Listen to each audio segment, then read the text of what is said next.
Kama unaandika, andika magereza ya kuzimu. Nataka nianze na magereza ya kuzimu kwanza, kabla sijadili na malango. Nataka nidili na magereza kwanza. Ni kukufundisha na kukuchomoa huko, elewa? Kukufundisha na kutoa neema yako huko. Yaani nitakuwa nakufundisha alafu naamuru kila kilichobebwa kule kiondoke haraka kije kwako.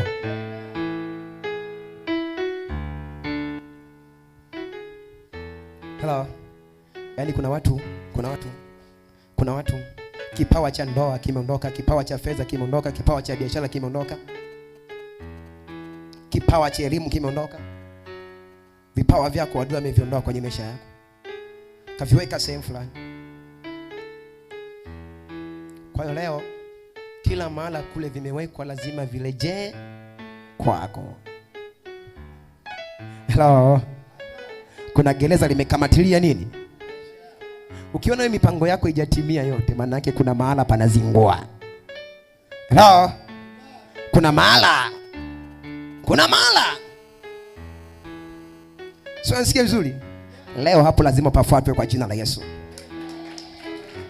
Nataka tushughulike na vitu viwili. Hello. Ambavyo ni vya muhimu sana kwenye maisha yako. Nataka tushughulike na magereza ya kuzimu leo. Sema magereza ya kuzimu. Hello. Alafu nataka tudili pia na malango ama milango ya kuzimu. Nataka tushughulike na magereza ya kuzimu alafu na malango ya kuzimu. Hello. Ama milango ya kuzimu. Nitakufundisha nini maana ya magereza ya kuzimu, nini maana ya malango ya kuzimu. Yaani kuna mtu umekaa naye hapo hayupo. Hello. Kuna gereza fulani limemshikilia. Sio, nisikie vizuri. Yaani kuna mtu umekaa naye hapo unamuona yupo, ila mwenzako kuna mahala maisha yako yamewekwa. Kuna gereza sehemu limeshikilia maisha yake. Hello. Kuna baadhi ya neema fulani imeondolewa kwenye maisha yake, imewekwa kwenye magereza sehemu fulani. Sio, nisikie vizuri. Hello. Leo Mungu anakutoa kwenye kila gereza ambalo umewekwa kwenye maisha yako. Iwe ni gereza la uchumi mbaya, mahusiano mabaya, kazi mbaya, fedha mbaya, ambalo adui amekutengenezea akafunga maisha yako. Na leo lazima utoke kwa jina la Yesu. Tunasikia vizuri. Nakwambiaga kila siku ukiona naongoza ibada za hivi, maana yake kuna watu wanahitajika mahali hapa wasaidiwe. Hello. Baada hapo utaanza kuona mpenyo baada ya ibada hii kwa jina la Yesu. Fursa lazima zitokee kwako. Sawa? Nimekwambia leo tunadili na kila gereza kwenye ulimwengu leo. Gereza lililofunga ndoa yako lazima liachie. Gereza lililofunga biashara yako lazima liachie. Gereza lililofunga kazi yako lazima liachie. Gereza lililofunga fedha yako lazima liachie. Kuna magereza yameshikilia vitu vyako. Hello. Ngoja nikwambie. Adui anaanza kukutengenezea uhusiano mzuri kabisa, akakuruhusu uwe na mahusiano mazuri na pasta, madhabahu na ibada, ila akachukua baadhi ya neema ambayo anaona hii neema nikimwachia huyu mtu anafanikiwa, akaiweka sehemu fulani. Yaani akakupa kabisa ruhusa kwenda madhabahuni. Akakupa ruhusa. Akakufanya wewe ni mtu unayemtumikia Mungu na kumpenda Mungu, ila akakuondolea baadhi ya neema fulani, akaifungia kwenye gereza. Akaifunga sehemu fulani ambao najua kupitia hii neema huyu mtu atapata furaha, huyu mtu atafanikiwa. Sio, nasikia vizuri. Adui kazi yake ni kuangalia palipo na furaha yako, hapo ndo anapiga, hapo ndo anashikilia, hapo ndo anakamata. Anataka kuruhusu kabisa ukawa na ndoa, ukaingia kwenye ndoa, ila uchumi wako ukapigwa gerezani. Hello. Maana anajua akiweka uchumi wako kwenye gereza, ile ndoa haitakuwa na amani, ile ndoa haitafurahika, ile ndoa haitastahilika. Kwa sababu gani? Kwa sababu amekamata uchumi akauweka gerezani, ila amekuruhusu neema ya ndoa kwenye maisha yako. Sio, nisikia vizuri. Hello. Adui anaweza kuruhusu ukazaa watoto. Sio, nisikia vizuri. Akakuruhusu ila akakunyima mume sahihi wa kuishi naye na wale watoto. Ukashangaa kila mtoto anazaa na baba yake, kila mtoto na baba yake, kila mtoto na baba yake. Ila amekuruhusu, amekupa neema ya kuzaa. Wewe zaa tu.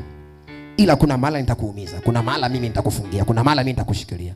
Sasa nataka ni dili na pale ambapo adui anakuondolea furaha leo kwa jina la Yesu. Hello. Yaani anaweza karuhusu kabisa ukazaa watoto vizuri, ila akapiga watoto wako. Amen. Akakamata familia yako, watoto wako akawatupa gerezani. Unashangaa watoto hawaeleweki, watoto hakuna kusoma, watoto hakuna mafanikio, watoto na umezaa. Yaani ndani ya watoto 5 huoni hata mmoja atakaye kushika mkono. Huoni hata mmoja ambaye anakupatia furaha. Wote wamekuwa ni huzuni kwako. Nini? Kuna gereza limeshikilia watoto wako. Lao. Manake hilo ndio limeondoa furaha ambayo Mungu alikupatia kwa habari ya watoto wako. Usiogope kuwafuata. Usiogope kuwafuata. Wafuate. Leo kila palipowekwa fedha yako, biashara, ndoa, lazima tupafuate hapo kwa jina la Yesu. Kitabu cha Mwanzo sura ya 39 mstari wa 20. Biblia inasema, Maandiko yanasema, bwana wake akamwita Yusufu. Bwana wake akamtia gerezani. Akamtia gerezani Yusufu. Mahali walipofungwa wafungwa wa mfalme. Mahala walipofungwa wafungwa wa mfalme. Naye akawamo humo gerezani. Naye akawamo humo gerezani. Biblia inasema bwana wake akamtoa Yusufu, akamtupa gerezani, kwenye gereza la mfalme, naye akawemo humo pamoja na wafungwa wengine. Hello. Biblia inasema bwana wake Yusufu akamtoa Yusufu, akamtupa gerezani, kwenye gereza la mfalme, mahala ambamo walikuwa wafungwa wengine, akakaa pamoja na wafungwa mle. Sio, nisikia vizuri? Hello. Maana yake nini? Kumbe kuna magereza kwenye ulimwengu leo. Kuna magereza ambayo kazi yake ni kushika maisha ya watu, kufunga maisha ya watu. Biblia inasema na bwana wake Yusufu akamtoa Yusufu, akamtupa gerezani. Mtu ambaye alikuwa na ndoto za mafanikio, mtu yule ambaye alikuwa anaona ushindi na mafanikio kwenye maisha yake. Kwa sababu Yusufu alikuwa ni mtu anayeota ndoto za mafanikio. Ndani yake kulikuwa na ndoto ya mafanikio. Kabla hajawekwa gerezani, maandiko yanasema aliwahi kuota ndoto. Akaota nyota 11, jua na mwezi vinamuinamia. Akamfuata babake akamwambia, tazama nimeota ndoto, nyota 11, jua na mwezi vikininamia. Babake akamsujudu akamwambia, ina maana mimi baba yako na mama yako na ndugu zako 11 hata nchi tutakutumikia wewe. Manake ni mtu ambaye ndani yake kulikuwa na ndoto. Hello. Babake ameshampa tafasiri kwamba wewe siku moja mimi baba yako na mama yako, ndugu zako pamoja na nchi tutakutumikia wewe. Manake anatupwa gerezani. Hello.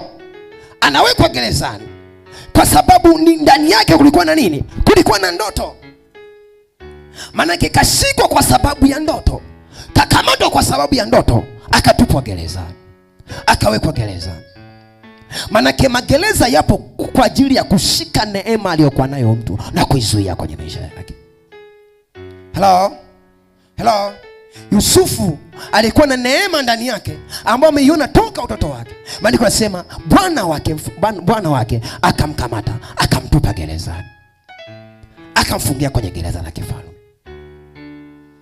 Manake magereza yapo kwa ajili ya kushika neema za watu, maisha ya watu ambayo Mungu anakuwa ameachilia ndani ya mtu. Yaani wewe ikionekana neema ndani yako, hello, tambua kuna gereza litatafuta kuifunga ile neema.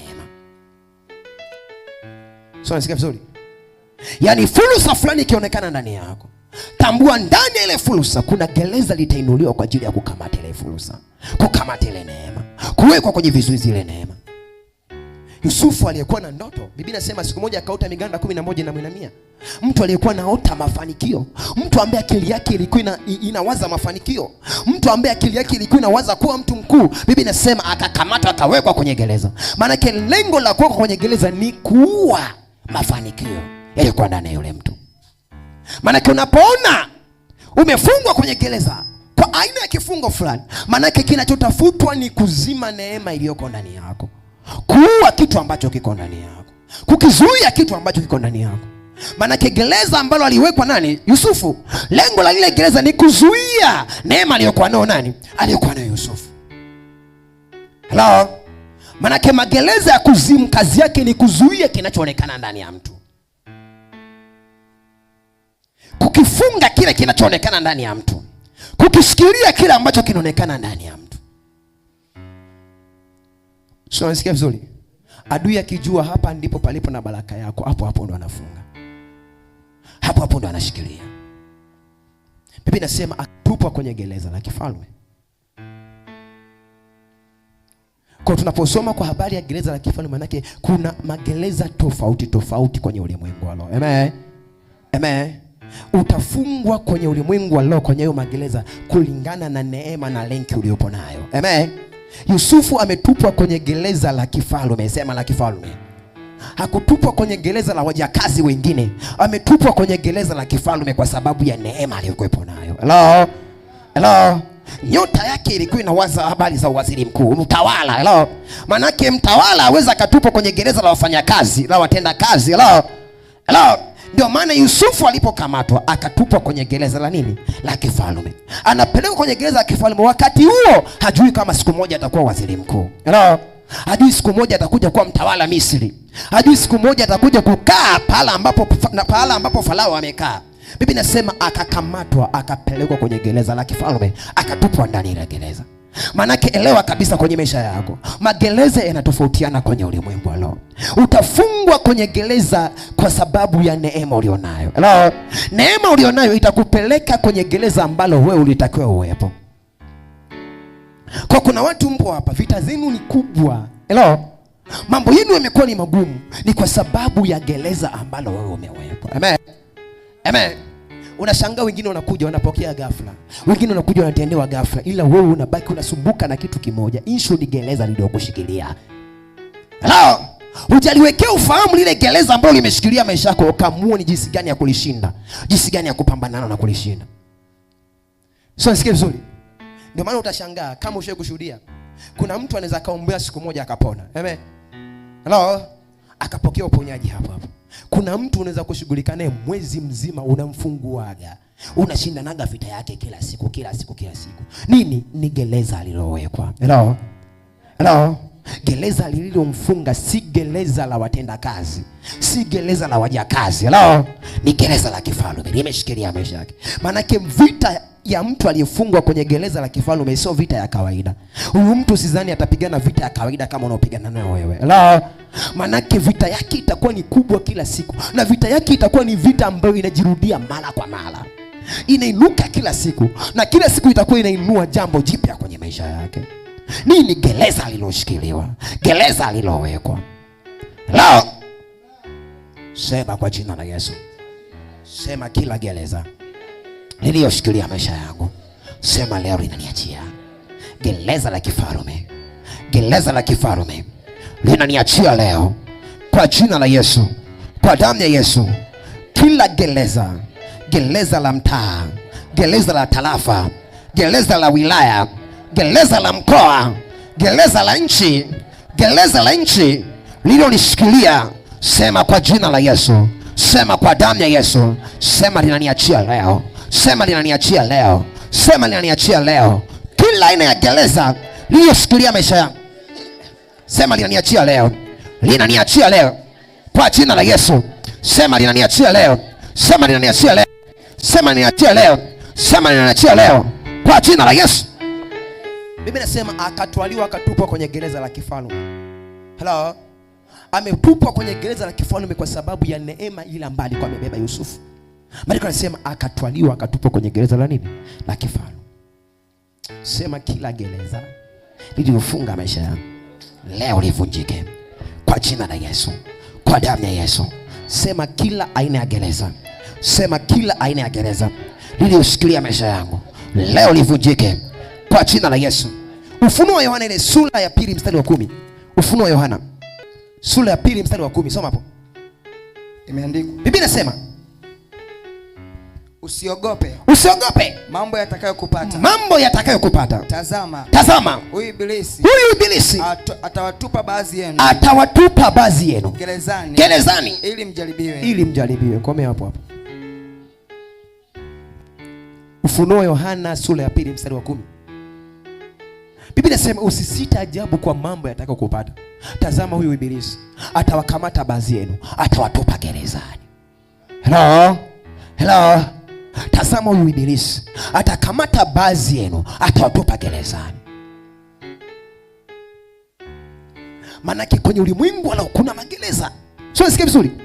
Ambo kazi ya ile magereza ni kukamata maisha ya watu. Biblia inasema msisite ajabu kwa mambo yatakayowapata, kwa maana huyu ibilisi atawakamata baadhi yenu, atawatupa gerezani. Atawakamata baadhi yenu, atawatupa gerezani, atawaweka gerezani. Maanake kuna magereza kwenye ulimwengu wala. Kazi ya ibilisi ni kukamata maisha yako na kuyaweka gerezani, kukamata neema yako na kuweka gerezani. Maanake ukae kifungoni. Hello? Hello? Weza kuwa ni vifungo vya aina tofauti tofauti. Weza kuwa ni kifungo cha umaskini. Sio, sikia vizuri. Umetupwa kwenye gereza la umaskini. Kifungo cha biashara, umetupwa kwenye gereza la biashara. Kifungo cha elimu, umetupwa kwenye gereza la elimu. Sio, sikia vizuri. Utafungwa kwa sababu ya aina ya hitaji ambalo lipo kwenye maisha yako. Hello? Hello?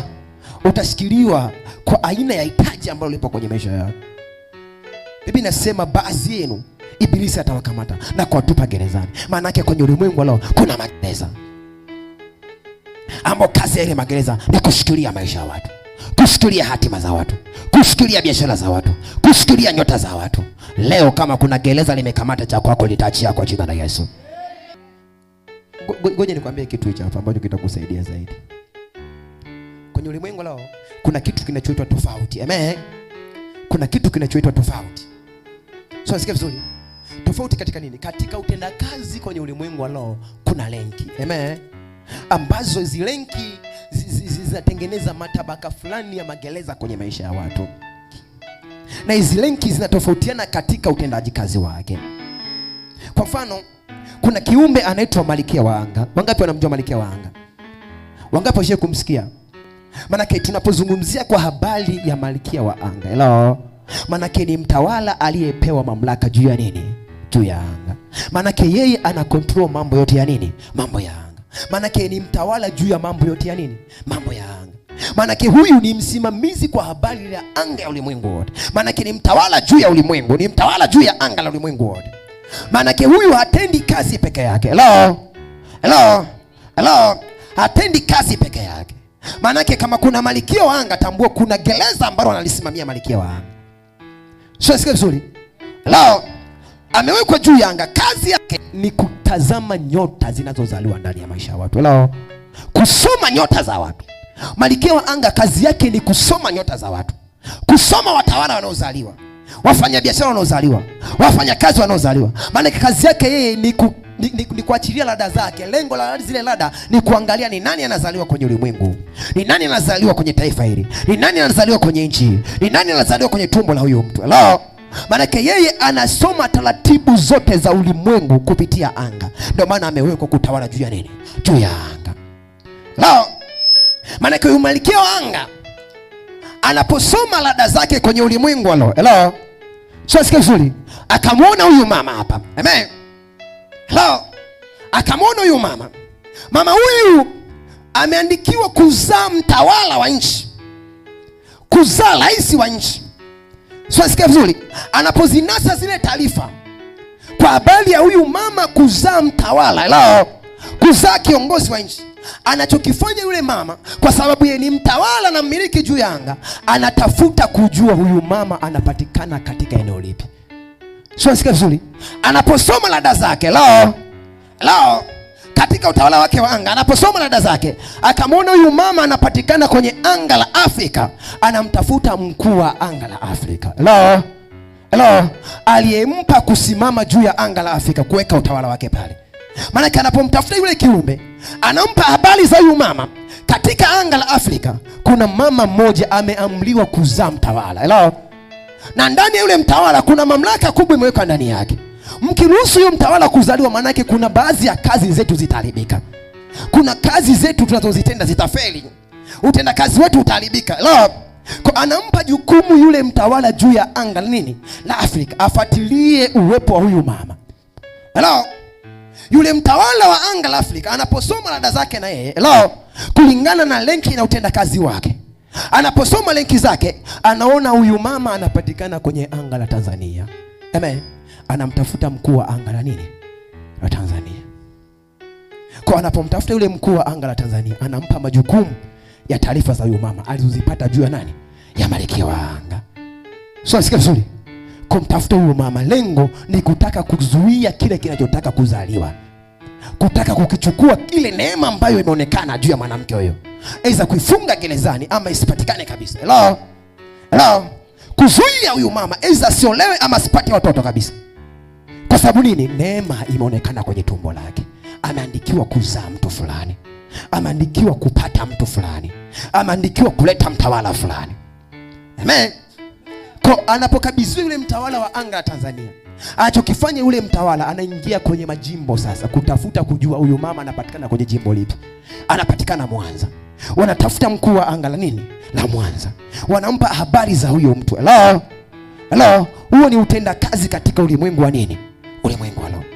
Wanamtafuta yule mkuu wa anga aliyotawala juu ya anga la nini, la Mwanza, wanampa taratibu zote ambazo wamepokea kutoka kwa malkia wa anga kwa habari ya upatikanaji wa mtoto ndani ya tumbo la huyo mama, ni Mwanza. Hello, mkuu wa anga la Mwanza anaanza kumsaka huyu kwenye darubini zake za uchawi, kwenye rada zake za uchawi.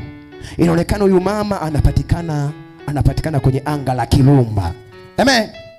Anapatikana kwenye anga la Kirumba. Wanamtafuta mkuu wa anga la nini, la Kirumba. Wanampa taratibu zote za huyu mama. Kuna mama mmoja kwenye anga lako ambaye huyu mama ameamriwa kuzaa mtu fulani. Tukimruhusu huyu mama kuzaa, kuna 1, 2, 3 itatokea kwenye ufalme wetu. Kuna 1, 2, 3 itatupata sisi na watu wetu. Kwa inatakiwa mshindane naye, mzuie, aidha wekeni utasa kwenye tumbo lake. Hello. Mnyang'anyeni kizazi, funga kwenye gereza la watu wasiozaa. Hello. Nielewa vizuri? Sema fire. Sema fire. Manake mkuu wa anga la Mwanza sasa anatafuta kujua ni ubalozi upi huyu mama anapatikana. Hello. Ni balozi fulani huyu mama anapatikana. Kuna mkuu wa anga ambaye anatawala ndani ya ubalozi. Amen. Hello. Na kuna mchawi wa nyumba kadhaa ambaye ni mtawala ndani ya zile nyumba. Manake yeye ni mkuu kwenye lile eneo. Haruhusu watu wengine kuingia pasipo taarifa zake, pasipo amri yake. Manake anapopata taarifa za huyu mama sasa, yule ambaye yupo kwenye yale maeneo, aidha ni nyumba 10 ama ni nyumba kadhaa ambaye amepewa utawala kwenye lile anga, anaambiwa kuna mama fulani na fulani, unamjua? Anasema ninamjua, ni jirani yangu. Amen. Ni jirani yangu. Huyu mama kuna 1, 2, 3 kimepangwa juu yake. Kwa huyu mama fanyeni juu chini, huyu mama asifanyeje? Asizae. Fungeni tumbo lake. Kwa wanachokifanya sasa, wanaanza kumtafuta huyu. Wanapokuwa wanamtafuta huyu, lengo ni kuzuia kila ambacho kimeonekana juu yake. Hello. Kila ambacho kimetambulishwa juu yake, kila ambacho kimesemwa juu yake. Maana wanaanza kumtafuta huyu mama. Wakimpata, wanachokifanya wanachukua kizazi chake. Sema kizazi chake. Anapokuwa hana neema ya kiungu ndani yake ya kumlinda, hana nguvu ya Mungu ya kumzunguka, manake wanachokifanya wale, wanachukua kizazi chake. Wanapokichukua kizazi chake, wanakifunga gerezani. Sio, nasikia vizuri? Wanakiweka gerezani. Manake huyu atatabika kwenye kuzaa kwake kote. Atashangana sumbuka kutafuta mtoto. Kumbe kuna mashtaka ambayo tayari yashagatolewa juu. Hello. Kwa habari ya upatikanaji wa mtoto anayetakiwa kutokea ndani ya tumbo. Sijaelewa kama unanielewa. Biblia inasema Yesu alipotaka kuzaliwa, alionekana mwanamke aliyezungukwa na taji ya dhahabu kichwani mwake, na upinde wa mvume mzunguka. Biblia inasema akaonekana ana mimba, ana utungu, analia kiasi cha kufanyaje, cha kujifungua. Biblia inasema alipokuwa akitaka kujifungua, akatokea joka mbele yake. Yule joka alitokea, lengo la joka ni kummeza yule mtoto, kwa sababu wamejua anayezaliwa ni mfalme wa wafalme, Bwana wa mabwana. Ametumwa kwa ajili ya kuokoa ulimwengu. Manake tukiruhusu mwanamke akamzaa huyu mtoto, manake ulimwengu umekombolewa. Hello. Tukiruhusu mwanamke akamzaa huyu mtoto, manake dunia imekombolewa. Walichokifanya, akainuliwa nyoka. Lengo la yule nyoka si kushindana na mwanamke anayezaa, ni kukimeza kile kinachozaliwa, kwa sababu kimeandikiwa kitakuwa ni kitawala, mkombozi wa watu na dhambi zao, mkombozi wa ulimwengu na dhambi zao. Kwa wanachokifanya, wanamuinulia vita huyu anayetakiwa kuzaa mtawala wa nchi. Unashangaa maisha ya kizazi chako, maisha ya mahusiano yanakuwa na vita kubwa. Vita ni nini? Ni kile ambacho kimeandikwa kwenye tumbo lako. Ni ile neema ambayo Mungu ameipanga kutokea kwako.